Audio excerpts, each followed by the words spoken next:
A month ago, I couldn't really make any dishes that my dad used to make, with the exception of carne asada tacos, or every once in a while, I would make homemade Spanish rice and it would turn out okay. It wasn't great or anything like that. And just the dishes that everybody knew how to make. And growing up, I was always told that I'm not Mexican enough.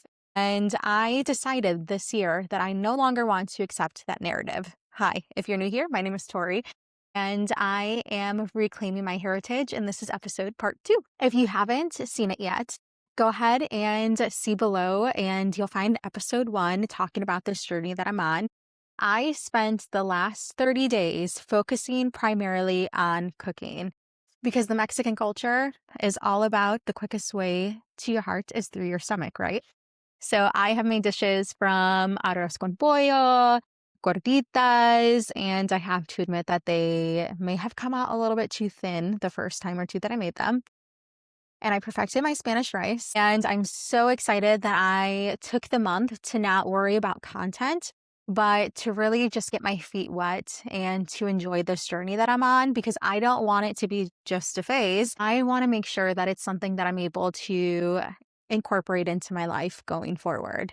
And throughout this journey, I have noticed little things that have been a little surprising, to say the least. Like, I forgot that I love to eat Roma tomatoes. Sorry if that's a jump scare for some of you, but if it's the perfect ripeness, I can eat it like an apple. And that is a part of myself that I forgot that I love. While I was cooking, the smells of all the spices together, taste testing of everything reminded me of growing up and how my dad would always call me in to the kitchen from the living room if I was there watching TV or wherever I was, my bedroom, and he would ask me to taste test something for him because he would always put a little bit too much salt and he wanted to make sure that it was perfect for us. It's really brought me a sense of peace, and that is something that I've been desperately searching for since this past year has been pretty brutal for me, if I'm being completely honest. Just being able to go to the grocery store, know exactly what I'm looking for,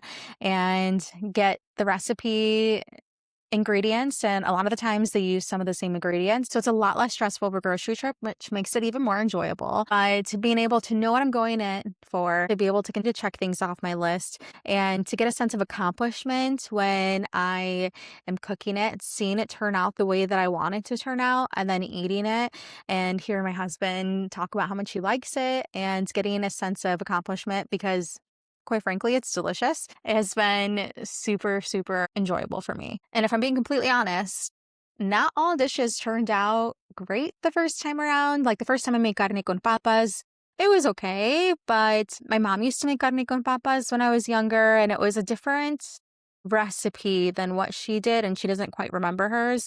And so I found myself disappointed about that. And like I mentioned earlier, my gorditas were too thin, and so it's kind of hard to stuff the toppings in there. And so there's been a lot of trial and errors, which I have found really almost exciting because I've been able to kind of think about, okay, what do I need to do in order to make this successful next time? This whole time when I was like searching for recipes on things that I would think might be delicious and things that I think that my husband might like and that I could cook for my family, because that was something else that I had incorporated as I would have my family come over and they would try a recipe with us. I thought I was just going in for the cooking, learning new recipes, but honestly, it has been such a bigger journey than just that. I have been able to find a piece of myself that I forgot about because adult life has been so busy. It's been so complicated. It's been all of the things that everybody says it is, especially in your late 20s, early 30s, which I currently am in. And I quite frankly think that this journey couldn't have come at a better time. I've truly realized that it's been about coming home and coming into myself fully as a Mexican American woman and loving all parts of myself. And I am so excited to get to know her more as I continue to do things like learning new dishes and learning Spanish and learning new traditions and that sort of thing. So this upcoming month, I am incorporating Spanish lessons. I'm kind of going in between using Speak, which is a newer tool that you can get on your local app store. This is not sponsored by any means. And I'm also thinking about doing Duolingo. I've tried Duolingo before. It's fine, but I kind of want to try something new. So if you guys have tried any of these in the past, or if there's something else that I haven't mentioned that you do like, please let me know below in the comments because I would love to know. And I have quite a bit of time that I'm able to spend on it. So I'm really excited to dig my feet in and honestly to be able to go to the supermercado and think, okay, Tori, you got this. You can order what you need to order. I just want to be able to get in there and to say what I need and to get out as if it's just a normal day of my life and go into a Meijer or something. If you're somewhere in the middle too, and you're interested in getting to know your roots a little bit more and you want to join this journey along with me, don't forget to like this post and to leave a comment. I would love to know that you're here with me, and hit the subscribe button with your notifications on. That way you are notified when a new episode drops. Thank you so much for watching. I look forward to talking to you soon.